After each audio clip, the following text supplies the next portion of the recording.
mbokk yi bisimilah dalee nag jàmm ci xibaaru marax yi la ca gën a fës bokk na ci wàllum pàcc bëccëg bi àdduna wëngal képp jagleel feebar bi di AVC tey jile nag la ñu koy daal di màggal xayma gi mu nag mooy fukk ak juróomi millions yi doomi aadama daañu am AVC at bu nekk juróomi millions yi ñoo ci daal di ñàkk seen bakken lan mooy faral di andi feebar boobu waaye it nag la ñu mën a def ba ci suñu bopp moo tax ñu xuus ba ca hôpital Fann ca service neurologie dañ ci dikk ci ne mu gën a yaatoo ci biir xibaar yi toogaayu ñaxtu tey la liggéeykat yi nekk ci kër gi di agence nationale de la statistique et de la démographie di kër gi ñu dénk lépp lu jëm ci wàllum xayma amaloon tey la ñuy sàkku dak mooy ñu fay leen ñaari weeri salaire yoo xamante ne ni ay reere la waaye nag dellusiwaat nañ ci yeneen jafe-jafe yoo xamante ne ñu ngi koy janool bokk na ci ñàkk jumtuwaay yu ñu amalee seenub liggéey rawatina ci gox yu sori yi leneen nit ci biir xibaar yi di ab lël table ronde nag la waa société civile bi tey xëyee woon jagleel ko ressources yi ñeel pétrole beeg gaz bi wax njëriñ li waaye it fu mu jugee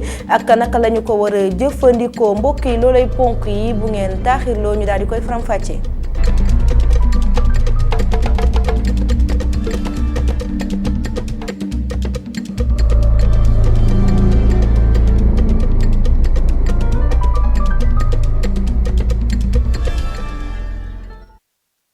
asalaamaaleykum mbokki xibaar yi wàllum wérgu yaram nañu koy daal di dooree ak bëccëg bi àdduna wëngal képp jagleel AVC nag soo ko déggee rek say xel day daal di dem ci feebarum tension ñu nemmeeku ne nag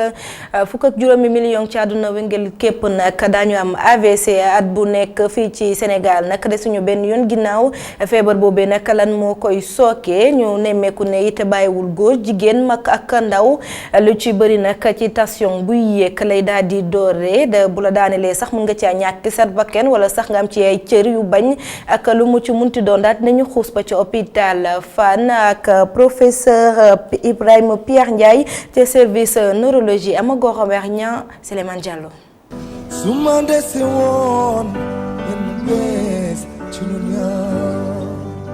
si doxinam mën nañ nemmeeku ba tey jii njeexitalu accident vasculaire cérébral di AVC bu ko dal lu yàggul dara.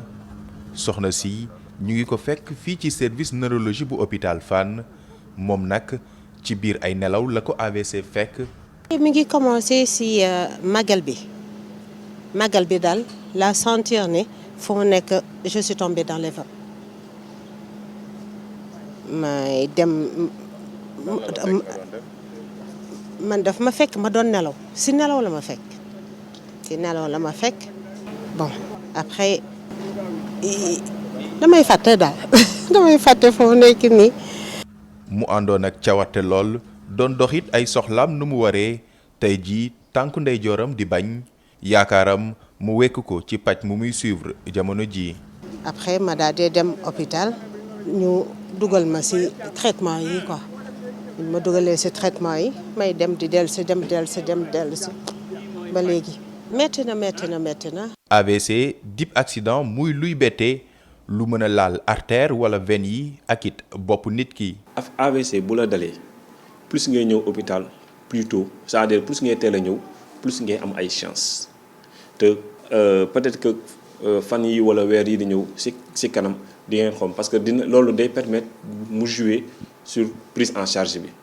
parce que tey ku def AVC nga xam ni matagul juróom-benn waxtu bokkul ak koo xamante ne dafa def AVC mu def ñaari fan parce que ku def AVC mu mat juróom benn waxtu bu ñëwee hôpital am nañ ay pexe yoo xam ne bu nga ko defee mun na tam sax ba nga xam ne paralysie bi mun na dañ wante bu xasee ba def ñaari fan boobu moom duñ si mun a ti dara moo tax AVC bu la dalee nga gën a gaaw a ñëw hôpital si la sa chance yi di ëpp.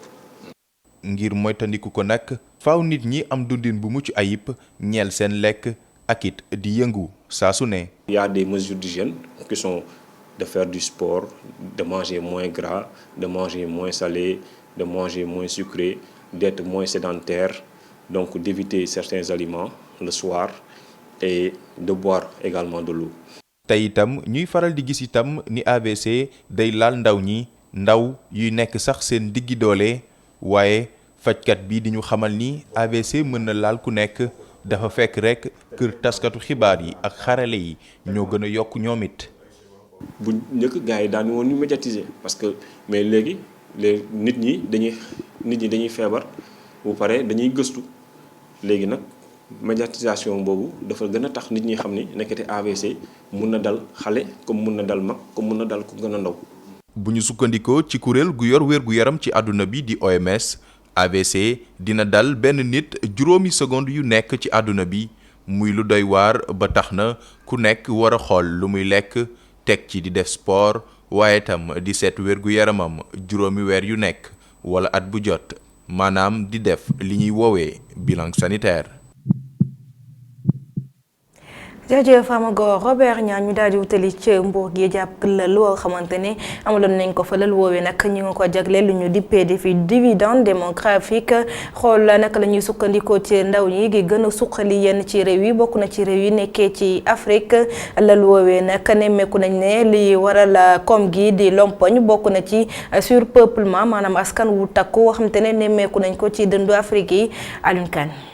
réewul Afrique yi dañoo tàmbale benn politique de développement socio-économique bi nga xamante ne bii dafa lalu ci li ñuy tuddee dividende démographique maanaam daal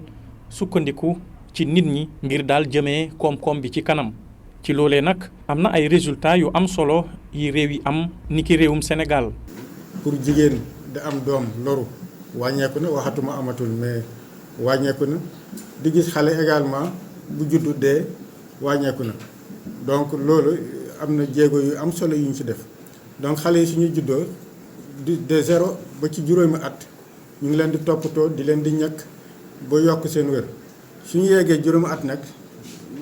wàllu boobu wàllu éducation ci lay dugg. même conférence internationale bi nga xamante ne ñi ko taxawal ñoo di ñi bokk ci kuréel gi di consortium régional pour la recherche en économie générationnelle mooy rek xool naka la ñuy jëfandikoo ndaw ñi ak képp koo xamante ne day yeewoo ci l'Afrique ngir yóbbu koom-koom bi ci kanam fii ak 2063 waaye nag am na yenn jafe-jafe yi mën a tax ba objectif yooyu le duñ ci yegg. disons puisque la population jeune est forte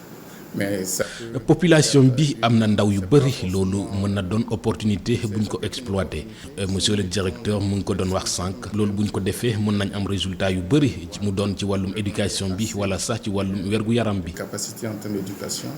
et prendre soin en termes de santé. réewul Afrique am na ay ndaw yi nga xamante ne bii mën nañ ci sukkandiku ci ay projet yu bare bare ngir dooleel réewul Afrique yi waaye suñ ko deful ci teel leneen mën na ci juddu. La population est jeune mais elle ne va pas rester jeune éternellement. population bi am na ndaw yu bëri waaye loolu doonul lu mën a yàgg éternellement buñ exploité wul jeunesse bii lee fi ak juróomi fukk at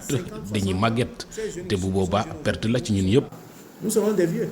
conférence internationale bi lee dajale na ay borom xam-xam yu bare bare ci ay fànn yu wuute yu mel ni ki njàng mi koom-koom ak it wér gi yaram. dellu si waat ci Ndakaaru na ko junjee ci ndorteelu xibaar yi liggéeykat yu nekk ci agence nationale de la démographie et de la statistique ñoo amaloon nag toogaayu ñaxtu bi la nag di ñetteelu yoon li ñuy sàkku mooy ñu fay leen ñaari weeri salaire yoo xamante ne boobu ba tey gisuñu ko leneen nit loo xamante ne àdduna jëmale ci seen toogaayu ñaxtu bi mooy jafe-jafe yi nga xamante ne moom la ñuy janool bokk na ci ñàkk jumtuwaay ngir amalab seen liggéey tey ki ñu dékk seen kàddu mooy Serge Manel. ñu daal di koy déglu. ñu bëggoon nag à travers cette manifestation attirer attention autorités yi ñu ñëw saytu kër gi. si aujourd'hui après 9 mois d'exercice on est arrivé à une situation ñëw nañ situation boo xam ni mënuñu fay contractuel donc yaakaar nañ ni gestion bi doxul. beneen bi tax ñu génn te mooy pour man le principal mooy ANSD tey buy fonctionner. fukk yoo jël ñeent ñi ay prestataires de services lañ c'est un personnel contractuel il bénéficie d'aucune mesure de couverture de protection sociale. beneen raison bi mooy ñetteel bi mooy financement prog suñu activité yëpp dafa jafe bon dañ koo seetlu parce que tey boo leen jëlee comme benn indice bu am solo bu ñu indice harmonisé des prix à la consommation les relevés des prix c'est-à-dire prix yi ñuy jël ci marché yi dem di ko nat defatuñ ko sax en zone rurale. Donc c'est un problème de carburant, c'est un problème de logistique qui fait que dematuñu en zone rurale. mi ngoog ñu wax ci waa société civile tey ji la ñu amaloon beneen table ronde jagleel ko ressources yi ñeel pétrole beeg gaz bi li ñu gis nag mooy askan wi lu bëri dañu ko umpalee léeg-léeg nag li ñu ciy jotas faskat néew mooy li nga xamante ne moom la ci taskatu xibaar yi di wax ñu doon taxawal ab projet di PECO GTA boobu le projet nag ñu ciy waxtaanee ressources yi njeexital yi ak lu mu war a jural askan wi Omar Kane ma nga fa woon reportage. daanaka ñi sekk mbirum pétrole ak gaz bi yépp ñoo wuy ci société civile ci li soxal ressources yi bu ñu sukkandikoo ci société civile bi askan wi dafa mel ni boolewuñu leen ci yëf yi. ñu regrouper ñi sekk mbirum pétrole beeg gaz yépp parce que c'est la première fois entreprise yi nangu ñëw wax ci mbir mi ñu boole ci nag secteur privé bi bu nekk ci Sénégal boole ci état au plus haut niveau représenté par son ministre et ses directions mais aussi la société civile dañuy jàpp ne ñun bu fekkee dañu soxla exploitation ressources naturelles yi am ci jàmm mais ak ci mu jariñ réew mi dafa am ci ñett yu mu war a jaar benn mooy mu leer ñu transparence ñaar mooy ñu def ko ci concertation maanaam waxtaanee ko parce que dégg nga ki nga xam ne dëkku fi sax ñëw na ne réeroo amul ñàkk waxtaanam ñu def ko ci concertation waxtaan maanaam ñi ko séq di ci waxtaan moo tax tey nga gis lu musul am ñu def ko indi ñëpp ñu nekk ci mbir mi ñu def leen ñu waxtaanee ko beneen bi mooy informer citoyen parce que citoyen dañu war a am information bu jëm ci loolu. jëwriñ bi ñu dénk wàllum pétrole ak énergie di woo ñi wuy si ci ñu xalaat ci ñaari poñ yu am solo benn bi mooy enjeu géopolitique yi beneen bi enjeu géoéconomique yi.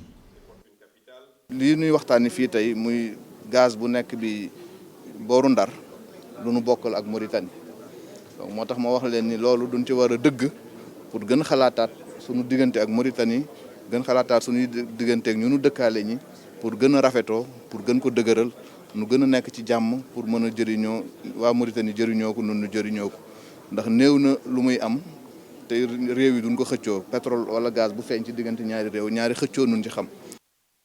njeexital ndaje bile mooy fexe ba gën a boole askan wi ci lépp li soxal pétrole ak gaz. Véritablement un bond en avant qui permet.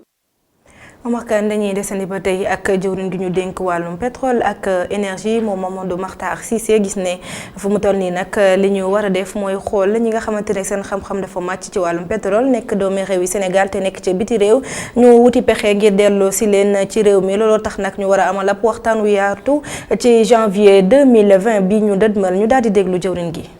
Nous manquons de beaucoup de choses mais nous manquons pas d'experts. mën nañoo ñàkk lu nekk ba mu des ay borom yi xam-xam waaye suñu borom xam-xam yooyu ñu ci ëpp ñu ngi bitim réew ñoom ñëpp nag bëgg nañoo ñëw waaye loolee daa am njëg lu ko war a def ayu bés yi ñu génn maa ngi woon Washington ñu invité woon ma fa ñi fa invité woon moo di ay cadre yoo xam ne ay cadre Sénégal la ñuy liggéey ci FMI ak Banque mondiale toll nañ ci lu jege ñatt téeméeri Sénégal yoo xam ne ñoo fa nekk gis ngeen lim bi nu mu baree ñoom ñëpp nekk ay boroomi xam-xam yu kawe di yëngu ci domaine yu bari domaine pétrole ak gaz it am na ci boroomi xam-xam yu bari yoo xam ne ay doomi Sénégal lañ nekk ci bitim réew saa su nekk dañuy waxtaan ak ñun te am nañu yéene delluwaat fii ci réewum Sénégal waaye koppar yi ak salaire bi nga xam ne moom la ñuy am foofu moom la ñu bëggut a bàyyi ginnaaw loolu waral nag ñun fii ci biir réew mi war nañoo xoolaat bu baax a baax nañ leen gën a mën a taxawoo ak nañ leen mën a gën a def ba ñu xemmeem li nga xam ne mooy xew fii ci biir réew mi moo waral nag ñu war a organiser benn conférence boo xamante ni bii dinañ ko amal jagleel ko ñoom waa diaspora bi ngir xemmeem la leen ak wan leen li nga xam ne mooy njariñ li nga xam ne moo nekk fii ci biir réew mi ngir mën a indi ay joyanti ci yooyu la mbir. Pour leur faire connaître les opportunités et essayer de trouver des solutions.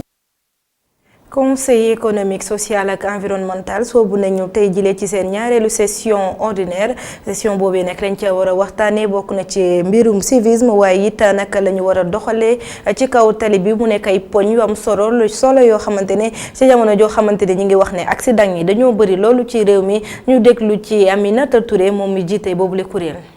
waaw am naa tey contenté en tant que présidente conseil économique social et environnemental ubbi suñu session ordinaire bi nga xam ne day tàmbale tey ba le 13 décembre tey nag waxtaan nañ fi ak ministre Oumar Gueye mi nga xam ne moo yore question décentralisation yéen a ngi fàttaliku ne président Macky Sall waxtaan na ak maire yi bu yàggul rek le 10 octobre ci nu nu war a fexe ba li nga xam ne moom la yéene réew mi maire yi ak président conseil départemental yi ñoom it dugal ci seen loxo ba population yi vraiment mën a gis seen bopp ci programme bi. danañ waxtaanee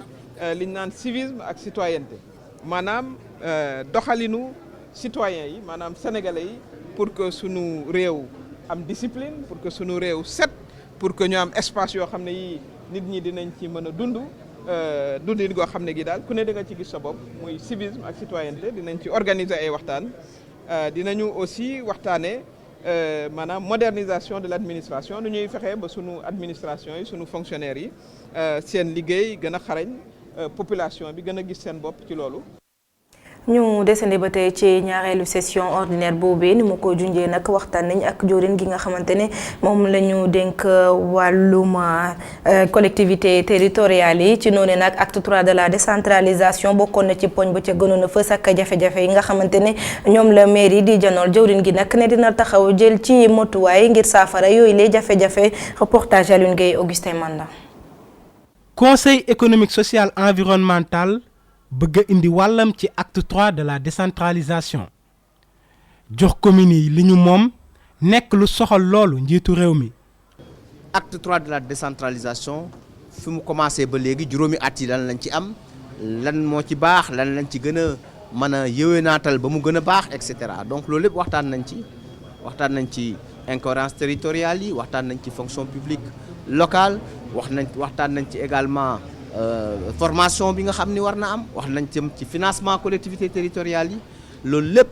doon na échange bu am njëriñ boo xam ni la cay génn ëllëg dañ ko boole ci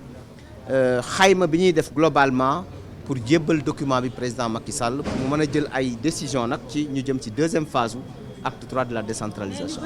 membre conseil économique social ñi si àddu ñëpp ku si nekk daal di wax ni décentralisation boobee gisuñu ko jëwriñ gi nangu ni naam dëgg la. ba tax na dinañ ci indi ay saafara. waa ressources yi wax dëgg yàlla bu ñu xoolee 2012 ba léegi li ci président Macky Sall def benn président masu ko cee def ndax 2012 damay joxe ñaari firnde rek mooy fonds de dotation yi 2012 mi ngi toll woon ci fukki milliards ak juróom-benn 2019 mi ngi toll ci ñaar fukki milliards ak ñeent 2012 fonds d'équipement des collectivités territoriales yi mi ngi toll woon ci fukki milliards ak ñaar ak genn wàll. 2019 mi ngi toll ci ñaar fukki milliards ak juróom-benn loolu rek wane na ni yokku na yokk boo xam ni wax dëgg yàlla collectivité yëpp gis nañ ko sans compter nag li ñuy wax contribution économique locale nga xam ni léegi ñëpp ñooy am ci loolu moom maanaam commune yëpp ñoo ciy am. aménagement du territoire nekk lu soxal loolu état du Sénégal. le plan national d'aménagement des territoires lu am solo la ndax loolu planification la maanaam waajal. lii nar a xew ëllëg ginnaaw ëllëg fii ak fukki at fii ak fukki at ak juróom fii ak ñaar fukki at fii ak fanweeri at wala sax lu ëpp loolu ñu seet suñu dëkk nan lañ koy préparer zone yi ñu ne nañ ko bàyyi pour mbay mi zone yi ñu ne nañ ko bàyyi pour li nga xam ni mooy usine yi ñu war a defar ëllëg zone yi ñu ne nañu réserver fii kat Senelec war na am ligne électrique bu am solo boo xam ni tant de kilomètres la jóge fii war a dem fii kon yoon yooyu foofu mu war a jaar nañ ko bàyyi. fu ñu war a tabax hôpital fu ñu war a tabax lycée et cetera loolu mooy plan d'aménagement du territoire. njiitu réew mi Macky Sall daal di amal acte 3 de la décentralisation ca atum. ñu wax ci leneen jéggalu bu baax ci njeexitalu élément boobu wax ci leneen wax ci diggante ministre conseiller ak njiitu réew ma nga xamante ne moom la war a joxe xalaat Mamsatou Sow Sidibé nag njiital mouvement Kaar Leen gis ne ak lu munti doon ministre conseiller ba dafa war di wax dëgg ka nga xamante ne moom lay xelal di njiitu réew mi foofu rek waxtaan di am seen diggante ñu déglu ko ci jokkoom ak El Hadj Malick Cissé. ñu conseiller daal mooy kiy wax di artu di joxe ay xalaat ngir mu baax ci président décision yi muy jël ndax décision yooyu bu baaxee mooy ci lay baax ci pour population. Ça signifie lan? Ça signifie que li normal mooy président de la république di jokkoo waxuma toujours ndax temps bi mayu ko mais de temps en temps mu toog ak ministre conseiller yi waxtaan ak ñoom ñu wax ko waxtaanu biir nekk loolu lu am la bu fekkee ni loolu amul foofu la jafe-jafe yi di ñëwee parce que ministre conseiller bu nekk ak personnalité am na ñoo xam ne kenn du leen bàyyi ci ruq rek tëj leen fa ne leen du ngeen wax du ngeen lii du ngeen laa non ay citoyen lañu yu war a mën a wax de temps en temps lu baax pour population yi moo tax nag fii ñu war a duut baaraam rek mooy fi ñu ne président de la république war na yenn saa yi au moins yenn saa yi bu dul toujours mënu ko te au moins yenn saa yi muy toog ak ay ministre conseiller ñu wax ko la ñu xalaat dañu yaakaar ni mën naa baax pour population. ñu wax ci wàllum dem géek dikk gi démb nag ci waxtu wi lañ doon tàmbali liggéey yu jëm ci bus rapide transit mu nekk ay woto yoo xamante ne dafa méngoog jamono ñu xayma nag ne bés bu nekk dina war a yóbbu lu tolloog 300 junni doomi aadama rombal jokkalante bi ci diggante Géejawaay ba ci xolub Ndakaaru dellu si waat ca ndaje ba ci njiital njiitu réew mi Macky Sall bu dal ngàcc ci ambiance bu am solo la population bu Guédiawaye teero président Macky Sall mi ñëwoon di def lancement officiel travaux bus rapide transit mu doon bus boo xamante ne nag coût global bi dina toll 300 milliards de francs CFA. Ce bus BRT pourra transporter quotidiennement. Bus BRT bi dina transporter lu tolloog 300 000 voyageurs bés bu nekk. Bus bi doon na innovation bu rëy parce que am na confort bi te dina wàññi durée de voyage yi mu doon loo xamante ne nag lu am solo la pour tuñu transport. Permettra de réduire de moitié le temps de trajet entre Guédiawaye et Dakar.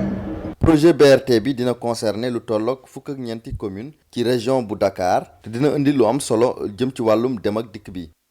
de Golfe Sud, de Sam Notaire,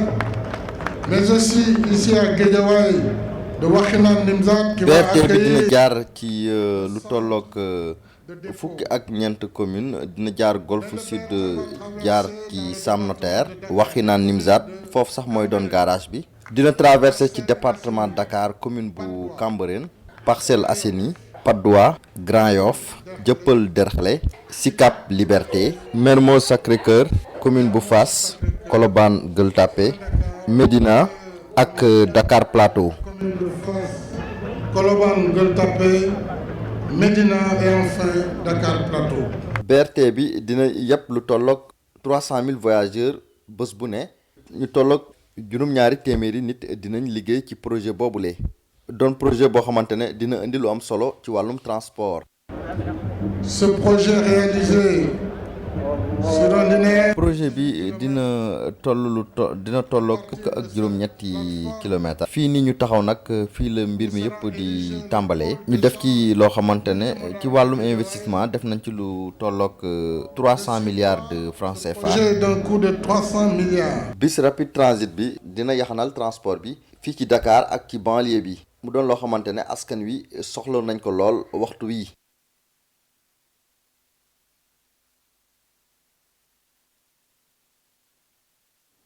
ñu jógee ca Géejawaay wutali ca Thiès benn dëkk ñaari gaar dem ba ca Tiwaawan ak jëwriñ gi ñu dénk wàllum alam gi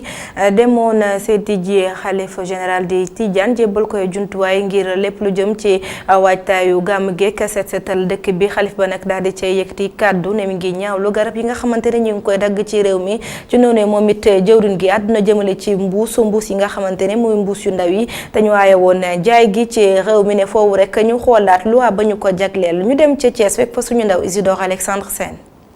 xalif général de Tidiane fësal nakar bi nga xam ne de am na ko ci yenn jëf yi nga xam ne daanaka day yàq alam wi lu ci mel ni garab yi nga xam ne ñu ngi koy dagg-dagg bu metti fii ci biir réew mi te moom yeggee na ko ki nga xam ne moo di jëwriñ bi ñu dénk wàll wi Abdou Karim Sall ci wàllam rafetlu na kàddu yi nga xam ne de moom xalif bi yëkkati na ko rawatina ci politique bi nga xam ne de dañ koo amal ci wàllum jëmbatu garab. beneen xibaar bi jëwriñ bi xamle moo di ab révision bi nga xam ne ñu ngi koy waajal ci loi bi nga xam ne de teg nañ ko jëmale ko ci mbuusu plastique yi Abdou Karim Sall indi ndimbalam ci wàllu matériel bi nga xam ne rek matériel de nettoiement la lu ci mel ni rato bale ak yeneen ngir setal ci waawoon ak li ko wër laataa ñuy amal lii di mawlud bi. tàggat yaram 2022 nag réewum Sénégal dafa war a organiser jongante yu jëm ci Jeux olympiques de la jeunesse ñu jagleel ko nag athlètes yi nga xamante ne seen at ñu ngi ko xayma ci fukk ak juróom jàpp fukk ak juróom-ñetti at ci noonu nag bokk na ci la ca war a gën a fës mooy li ñuy wax boxe donte sax boxe li ñu koy def ci réew mi di Sénégal bëriwul moom nag académie de boxe bu triple champion du monde Souleymane Ndiaye ak ñooñam ñu ngi waajal bu baax xew-xew bi Moustapha Gabar Diop. nekk fi ñaari yoon champion de France ñaari yoon champion d'Europe ak ñetti yoon champion du monde kii di Souleymane Mbaye ginnaaw bi mu retraité ubbi na fii ci Dakar benn club de boxe ngir tàggat ndaw ñi. académie bi nag li ko tax a jóg mooy fexe ba li Souleymane amoon ci xam-xam defoon ko ci wàllu boxe bi mu ñëw jox ko xale yi nga xamante ne ñoom ñoo nekk fii au Sénégal loolu mooy base numéro 1 bi. ba pare nag gën ko yaatal jëme ci lépp loo xamante ne sport de combat la mu nekk fii ci Sénégal. boxe dafa doon lu ñu mas a jox cër fii si réewum Sénégal mas ko respecté doon loo xam ne dañ ko fiy def waaye dafa doon loo xamante ni bii jamono ji ñu ngi gis ne mu ngi commencé dee lu ñu war a suuxataat la nag war koo nàmpatal ñi nga xam ne ñoo di ndaw ñi ba tax ñu gën koo bëgg waaye gis naa ne jéego yi nga xam ne moom la ñu teg rawatina li nga xam ne jubluwaay bi ñu am ci 2022 dina tax mu dekkiwaat. fukki at a ngi nii Idrissa Gueye di boxe génn ak ndam ci combat professionnel bu njëkk ca diwaanu France Idrissa Gueye jàpp na ni ab sac la nga mun jàng ci ki fi nekkoon champion. yóbbu nañ ma ci cadre bu gën a professionnel ci niveau bu gën a kawe loola waral man li ma war rek du nekkul dara lu dul entraîner fexe ba gën a taxaw ba it li nga xam ne moom la ñuy xaar ci man ma mën koo joxe sama kéem kattan. que je sois toujours prêt et tout ce qu'il me demande c'est de boxer. niki moom jege nañu ñaar fukk ñoo xam ne académie moo leen dalal di leen dundal di leen entraîner. fa jaare ñu xool yenn xale yi bi ñu xamee ni war nañoo mën a def ci ñoom ñu recruter leen jëlal leen appartement ñenn ñi weer wu ne ñu leen di fay li tax fay bi mooy dañ leen fekkoon ñuy liggéey te nit ki bu fekkee da ngaa bëgg li nga koy sant mu defal la ko dafa war a ànd ak liy dalal xelam. académie bi am na yéene fësal liggéey yi nga xam ne dañoo ànd ak sport. en fin de compte c'est donner un. jubluwaay gi mooy jox sensu képp koo xam ne bëgg naa def sport li ma tax xam rek moo di ñëpp mënuñoo tekki ci sport moo waral ñu bëgg koo lëkkale ak njàng mi su ko defee ñi nga xamante ni bi ñoo ci yëngu bu ñu nekkul ay champion ëllëg it ñu mën a nekk yeneen branche yi nga xam ne ñoo aju ci sport ñi nga xam ne ñooy tàggat sportif yi ñi xool seen wér-gu-yaram ak yu ni mel loolu lépp nekk na loo xam ne dina ubbeeku te am na yeneen bunt it yoo xamante ne bi mën na koo ubbi ñu mën di génn am yeneen i xam-xam yoo xam ne moo làmm ci sport. mais en bonne et due forme. jigéen yi ñoo ëpp ci licencié Club of Champions waaye it ubbi nañu seen bunt tuuti tànk yi. voilà pourquoi la mu ngoog mooy pas-pas bi ñu bëgg a def ci ñëpp pas-pas boo xamante ni bii dina tax gone yi ci boppam sax gën a bëgg li nga xam ne moo di sport bi ndax nekkul ñaari mag yeeg yu taxaw di dóorante waaye dafa am lu bëri loo xam ne mën nañ koo jàng ci biir mooy ay valeurs yoo xamante ni bii tey war nañ koo gën a mën a suuxat te doon na loo xam ne buñ ko gënee yokk mën nañuy am li nga xam ne moom ñu bëgg luy tee sax ñu mën ci am ñoo xam ne ay champion du monde la ñuy doon. avoir des grands champions. jërëjëf foofee nag la xibaaru marax yi di daal di yem 19h45 Assane Gueye dina ñëw andi leen xibaar yi ci kàllaamay nasaraan 20h30 kenn askan wi ngeen ci ànd ak Khalifa Diakhaté laata loolu nag ñu bàyyi leen nag xibaar yi tukkee ci jaww ji ak Sofia Ba jërë ngeen jëf wasalaam.